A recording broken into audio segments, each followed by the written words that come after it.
histoires à Lyon.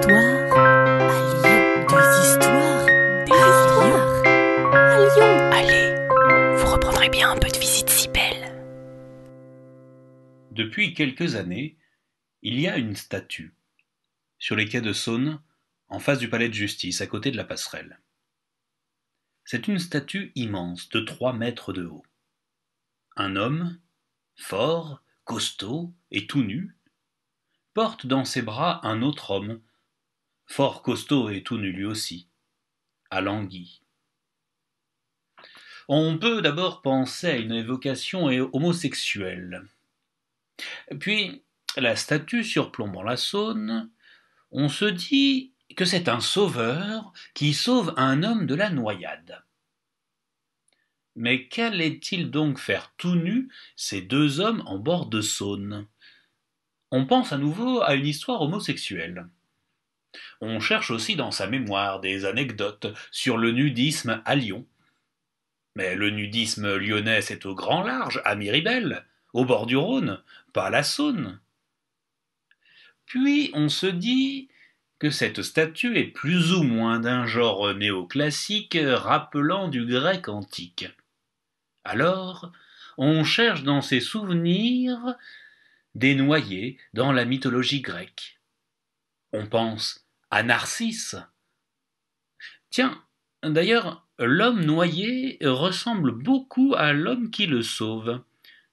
Oui, sur la statue, les 2 hommes ont le même corps, le même visage. Mais bien sûr, c'est Narcisse noyé dans les eaux de la Saône. Mais notre souvenir de lycée nous dit aussi que Narcisse ne se sauve pas lui-même, il meurt. Non, ce n'est toujours pas ça. Puis, discrète, au pied de la statue, on voit une plaque. Ah, la réponse, l'interprétation. Là, on lit que cet homme qui se sauve lui-même est un, ouvrez les guillemets, anti-héros qui fait écho aux questions de responsabilité débattues au palais de justice et invite à la réflexion. Bon, voilà. À défaut de réflexion, je vous propose un éloge de mon cru sur la Saône, un poème de mon écriture sur une musique originale de Assurance Tourix. Saône, Saône, des Vosges tu descends. Attendez, non, oui, il me manque 2 pieds là pour l'alexandrin, je vais reprendre.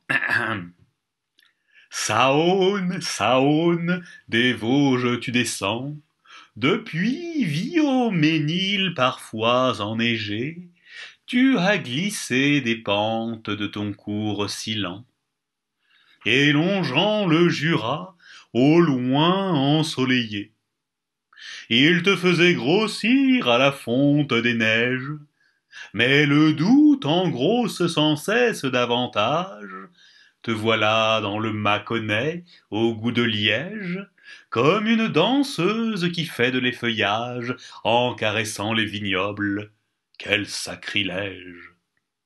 Entre les collines de la Croix-Rousse et Fourvière, dans la cité entrant, épuisée et lascive, de chaque côté, des porcs, comme des hallebardiers, comme des hallebardières, ton eau aux platières permet les lessives.